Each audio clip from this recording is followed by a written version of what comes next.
to make consolidation a success and to make our town an even better place to live.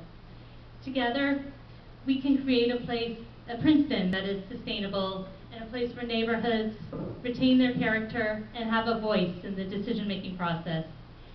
I want to raise my two daughters in a Princeton where all of us feel ownership over the town and its future.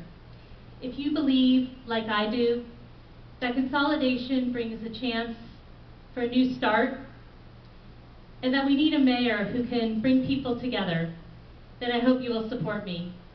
I want to take a second just to introduce my family, my husband Ken, and my two daughters, Maddie and Ella. Thank you so much for your support. I wouldn't be here if it weren't for you guys. I love you. And thanks again to all of you. It's really great to see such a great crowd and such an interest in the future of our town.